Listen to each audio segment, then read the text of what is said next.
Congress leaders on the stage. Congress leaders, workers in the crowd, brothers and sisters in the crowd, friends from the media,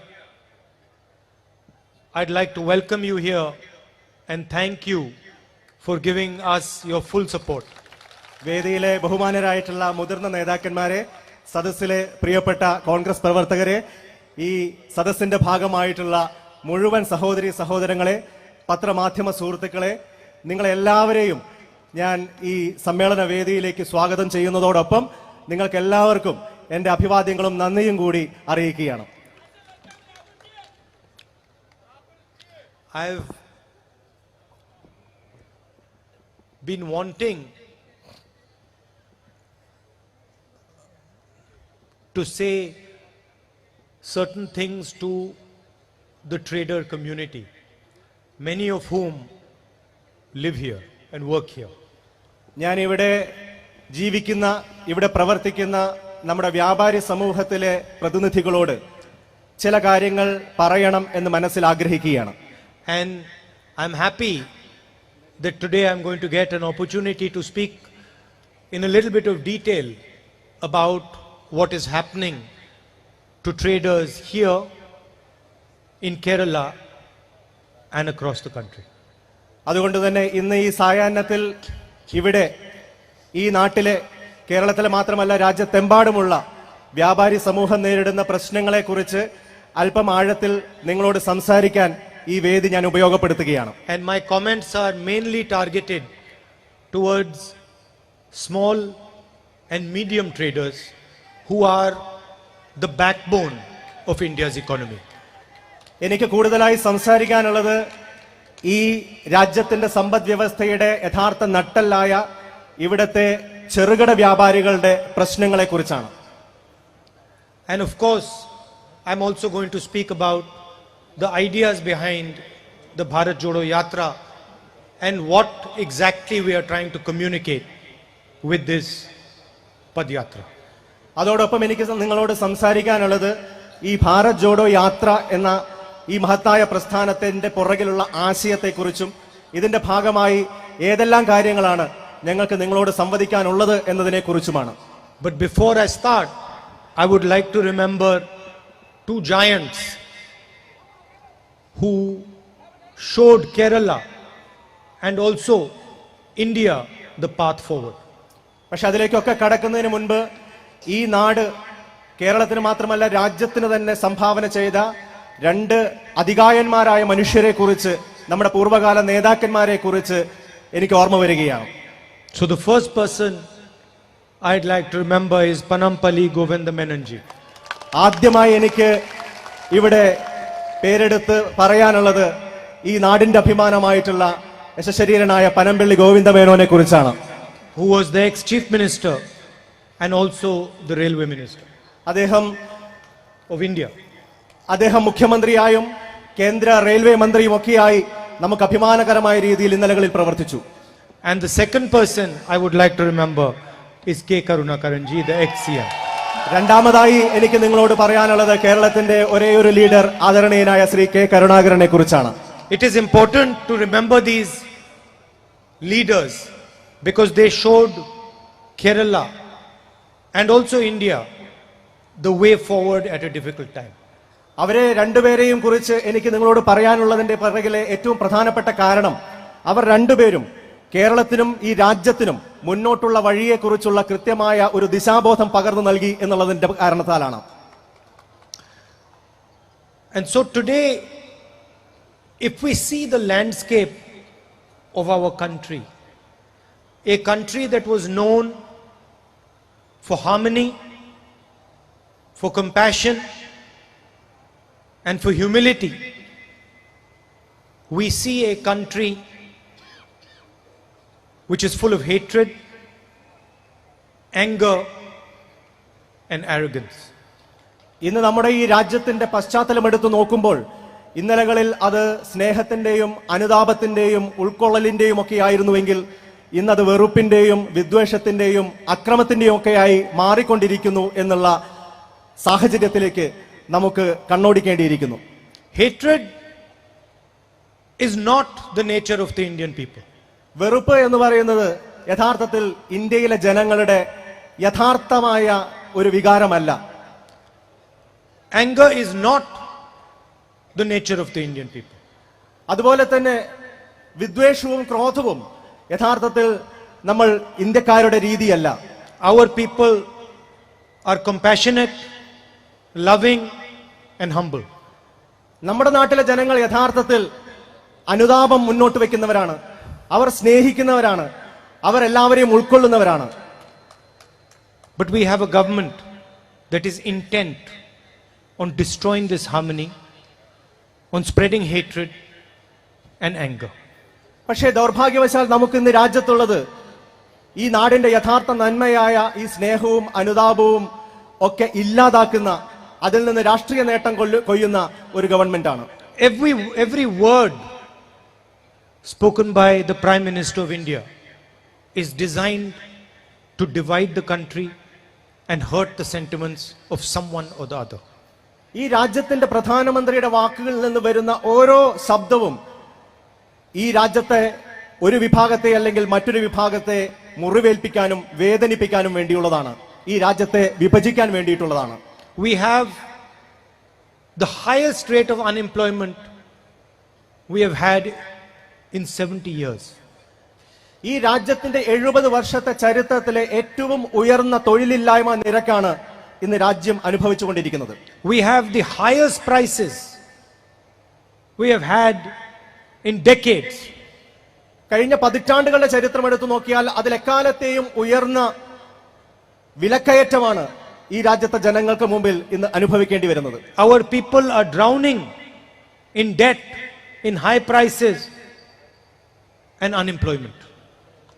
ഈ വലിയ ഉയർന്ന വിലക്കയറ്റവും മറുഭാഗത്തുണ്ടാകുന്ന തൊഴിലില്ലായ്മയും നമ്മുടെ നാട്ടിലെ ജനങ്ങളെ കൂടുതൽ കൂടുതൽ കടക്കെണിയിലേക്ക് ആണ്ട് മുക്കിക്കൊണ്ടിരിക്കുകയാണ്.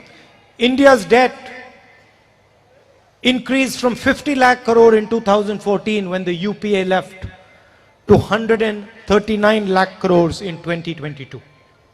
ഇന്ത്യയുടെ കടബാധ്യത എന്ന് പറയുന്നത് 2014 UPA ഗവൺമെന്റ് ഇവിടെ ഭരിച്ചിരുന്ന സമയത്ത് 50 ലക്ഷം കോടിയായിരുന്നുവെങ്കിൽ ഇന്ന് നരേന്ദ്രമോദിയുടെ 8 വർഷത്തെ ഭരണത്തിന് ശേഷം അത് 139 ലക്ഷം കോടിയിലേക്ക് ഉയർന്നിരിക്കുകയാണ്. And if you calculate the debt per capita, per person, then each person owes 1 lakh rupees.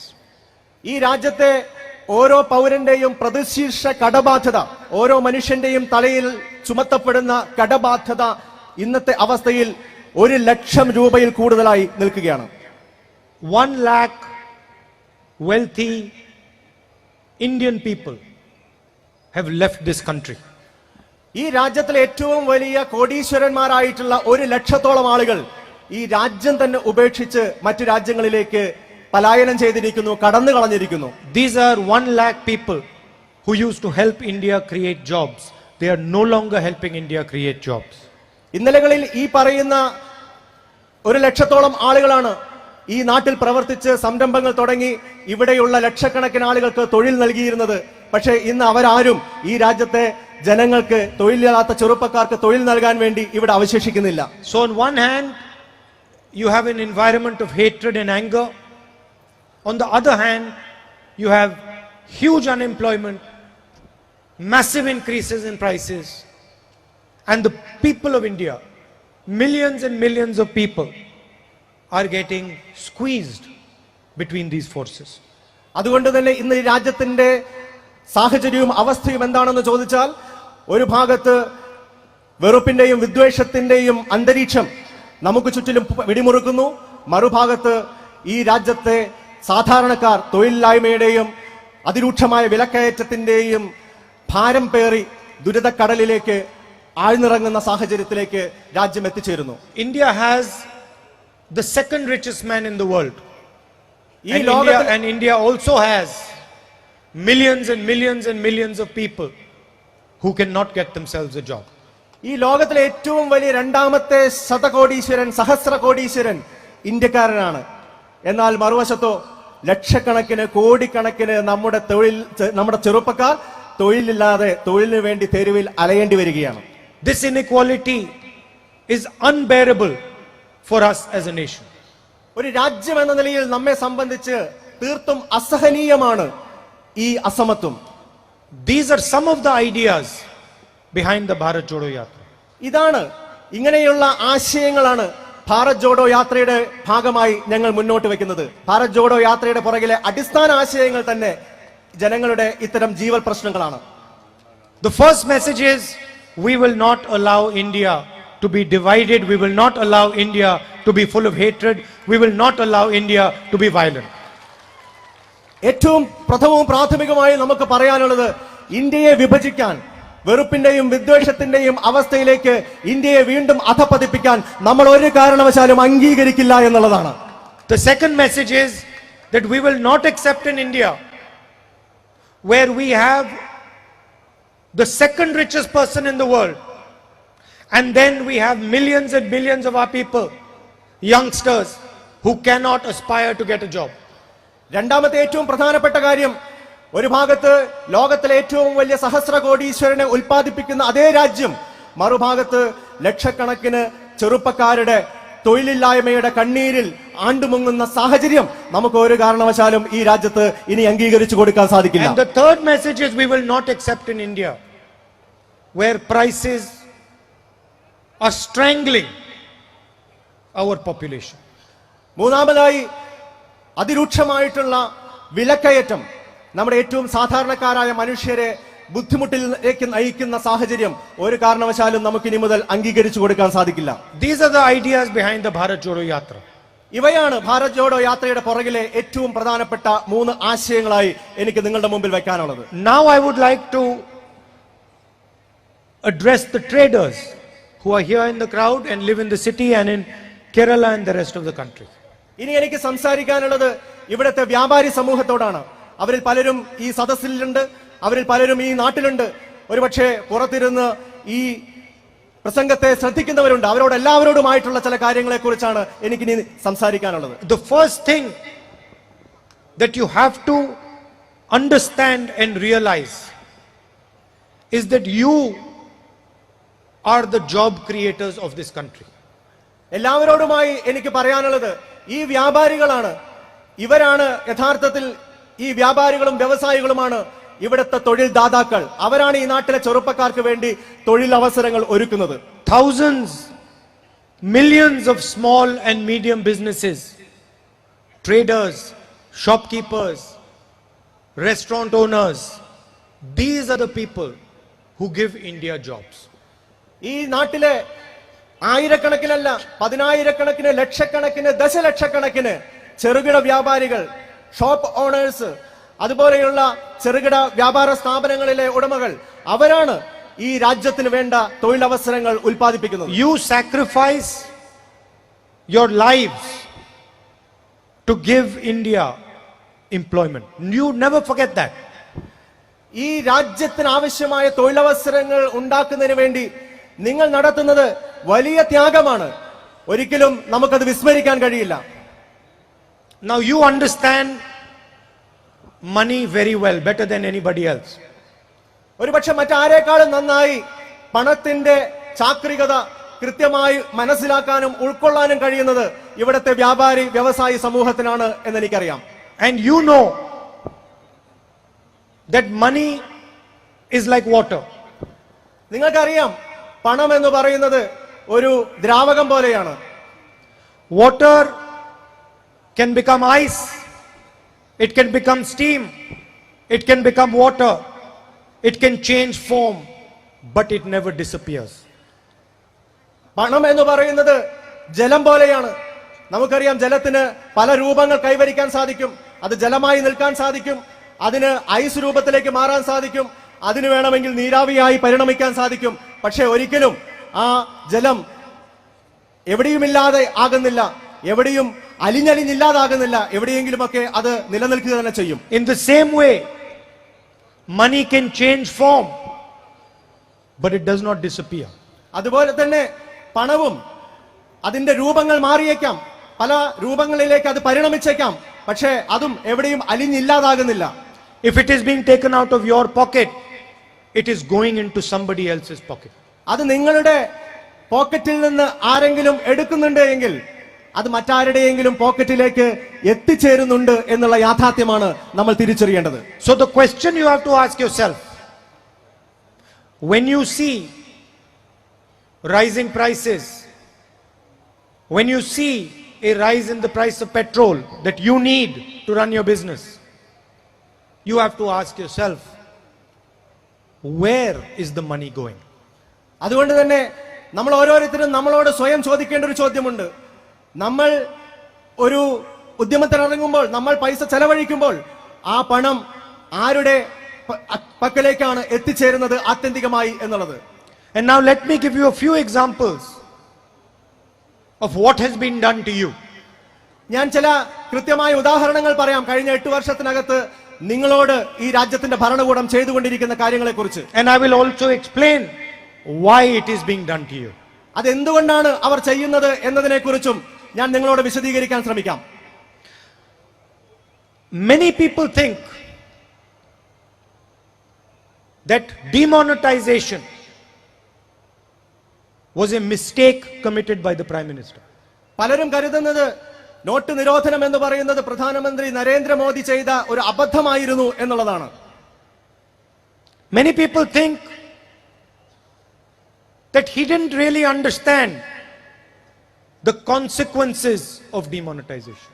പലരും ഇപ്പോഴും ധരിച്ചു വച്ചിരിക്കുന്നത് പ്രധാനമന്ത്രി നരേന്ദ്രമോദിക്കും കൂടെയുള്ള ആളുകൾക്കും ഈ നോട്ട് നിരോധനത്തിന്റെ പ്രത്യാഘാതങ്ങൾ വേണ്ട വിധത്തിൽ മനസ്സിലാക്കാൻ കഴിയാതെ പോയതുകൊണ്ടാണ് അത്തരമൊരു തീരുമാനം ആ ഘട്ടത്തിൽ എടുത്തത് എന്നാണ്. Brothers and sisters, this is not the truth. പ്രിയപ്പെട്ട സഹോദരി സഹോദരങ്ങളെ, എനിക്ക് നിങ്ങളോട് പറയാനുള്ളത് ഇത് ശരിയല്ല എന്നുള്ളതാണ്. The Prime Minister understood exactly what demonetization was supposed to do.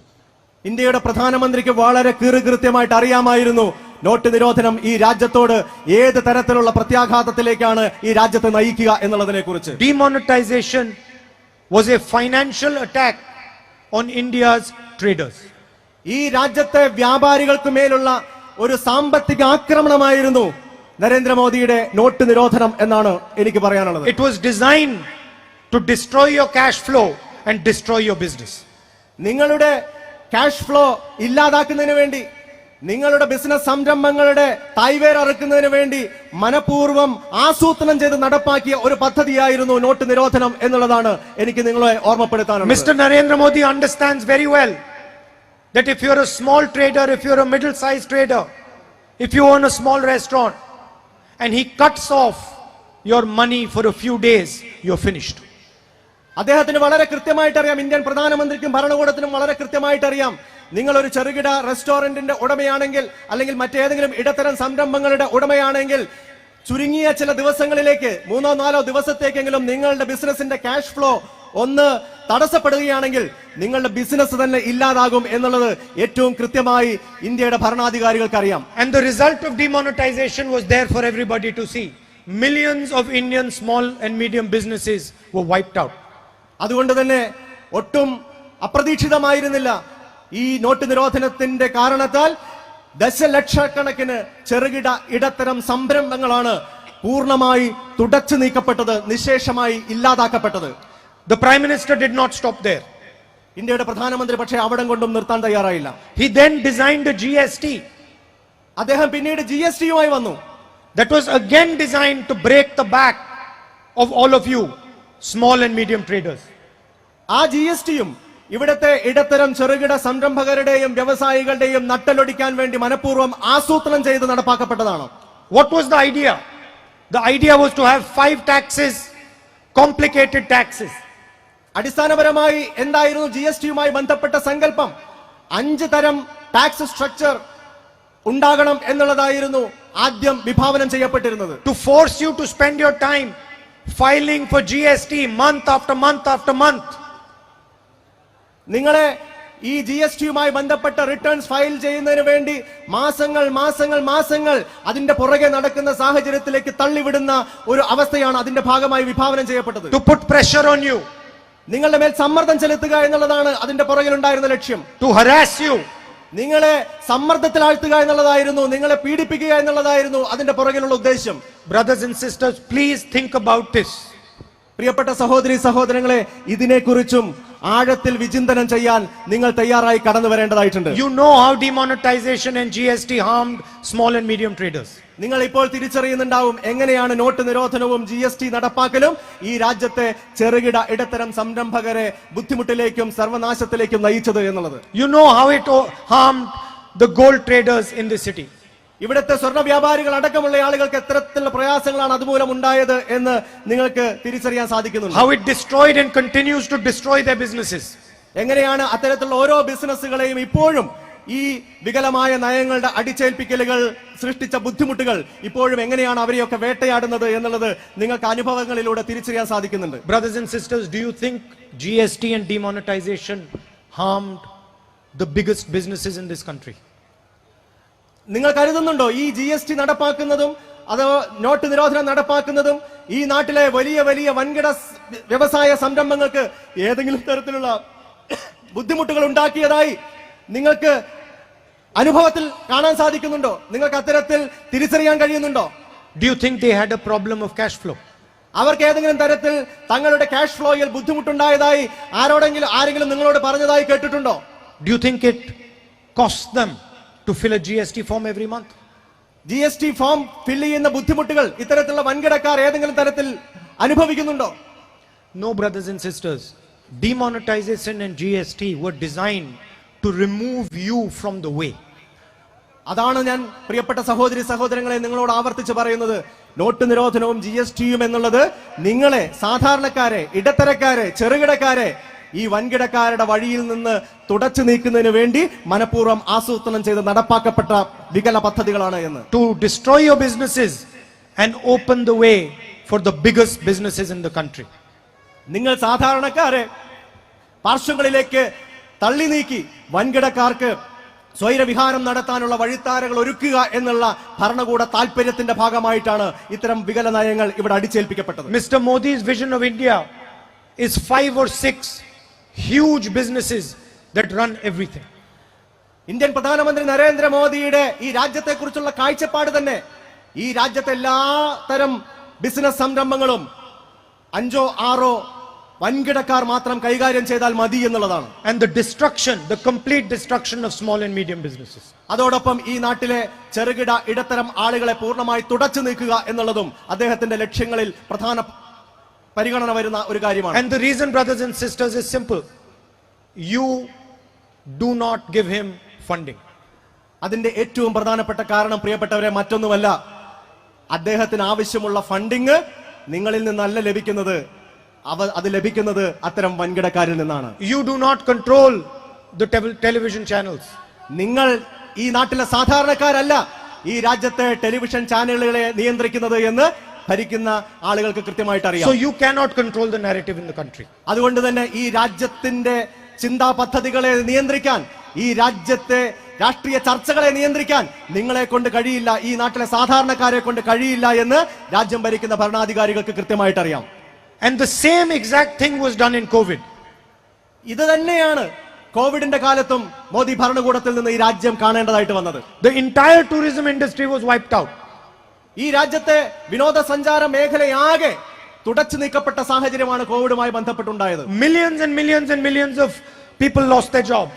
ലക്ഷക്കണക്കിന് ദശലക്ഷക്കണക്കിന് ആളുകൾക്ക് ആ ടൂറിസം മേഖലയുടെ സമ്പൂർണ്ണ നാശത്തോടുകൂടി തൊഴിൽ നഷ്ടപ്പെടുന്ന സാഹചര്യം കോവിഡ് കാലത്ത് ഉണ്ടായതായി നമുക്കറിയാം. Same is happening to the rubber industry. ഇത് തന്നെയാണ് റബ്ബർ മേഖലയിലും നമുക്ക് കാണാൻ സാധിക്കുന്നത്. The cashew nut industry. ഇത് തന്നെയാണ് കശുവണ്ടി മേഖലയിലും The ഉണ്ടാകുന്നത്. coir industry. കയർ മേഖലയിലും Your tourism industry. നമ്മുടെ കേരളത്തിലെ ടൂറിസം മേഖലയിലും ഉണ്ടായത് ഇതേ സാഹചര്യം തന്നെയാണ്. The way is being cleared for the big players. ഈ നാട്ടിലെ ചെറുകിടക്കാരെ മുഴുവൻ പാർശ്വങ്ങളിലേക്ക്, അരികുകളിലേക്ക് തുടച്ചു നീക്കുകയാണ് വൻകിടക്കാർക്ക് സുഗമപാത ഒതുക്കുന്നതിന് വേണ്ടി. During COVID, when laborers were walking back home, the Prime Minister did not give them a single rupee.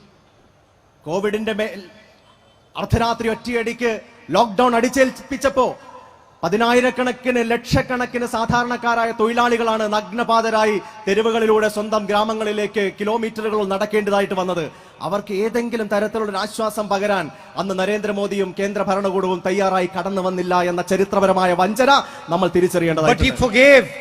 Lakhs of crores of rupees to the biggest businessmen. പക്ഷെ അതേ നരേന്ദ്രമോദി അതേ കാലഘട്ടത്തിൽ തന്റെ ഇഷ്ടക്കാരായിട്ടുള്ള വൻകിട ബിസിനസ്സുകാർക്ക് വേണ്ടി ലക്ഷക്കണക്കിന് കോടിയുടെ നികുതി ഇളവുകളും ആശ്വാസ പദ്ധതികളുമാണ് പ്രഖ്യാപിച്ചത് എന്നുള്ളത് നമ്മൾ മറക്കാതിരിക്കുക. When a small or medium trader cannot pay back his loan, he is called a criminal and they take his house away. They take everything he owns away. ഈ നാട്ടിലൊരു ചെറുകിടക്കാരനായിട്ടുള്ള വ്യാപാരിയും സംരംഭകനും ഏതെങ്കിലും ഒരു ആവശ്യത്തിന് വേണ്ടി ലോൺ എടുത്ത് മേൽപ്പറഞ്ഞ സാഹചര്യത്തിൽ ആ ലോൺ തിരിച്ചടയ്ക്കാൻ കഴിയാതെ പോയാൽ ഒറ്റയടിക്ക് അവർ ഒരു കുറ്റവാളിയായി മുദ്രകുത്തപ്പെടുകയാണ്. അവരുടെ വീടും വസ്തുവകകളും പൂർണ്ണമായി ജപ്തി ചെയ്ത് മുതൽ കൂട്ടുന്ന സാഹചര്യം അവർക്ക് അനുഭവിക്കേണ്ടതായിട്ട് വരികയാണ്. You are facing this in Kerala every day. ഈ കേരളത്തിൽ നമ്മൾ ഓരോ ദിവസവും അത് ഇന്ന് സാക്ഷ്യം വഹിച്ചുകൊണ്ടിരിക്കുകയാണ്, അഭിമുഖീകരിക്കേണ്ടി വരികയാണ്. But the largest businesses in the country, they can take as much money as they want from the banks. When they fail to pay it back, they are not called criminals. It's called non-performing assets. പക്ഷേ ഈ രാജ്യത്തെ വലിയ വലിയ കുത്തക സ്ഥാപനങ്ങൾ അവർ പൊതുമേഖലാ ബാങ്കുകളിൽ നിന്നെടുത്ത സഹസ്ര കോടികൾ അവർ തിരിച്ചടയ്ക്കാതെ വരുമ്പോൾ അവരെ കുറ്റവാളികൾ എന്ന് മുദ്രകുത്താൻ, അങ്ങനെ വിളിക്കാൻ ഈ രാജ്യത്തിന്റെ ഭരണാധികാരികൾ തയ്യാറാകുന്നില്ല. അവരുടെ കടബാധ്യതകളെ കിട്ടാക്കടം എന്ന ഓമന പേരിട്ട് എഴുതിത്തള്ളാനാണ് ഭരണകൂടം തയ്യാറായി കടന്നു വരുന്നത്. All we are asking for is fairness.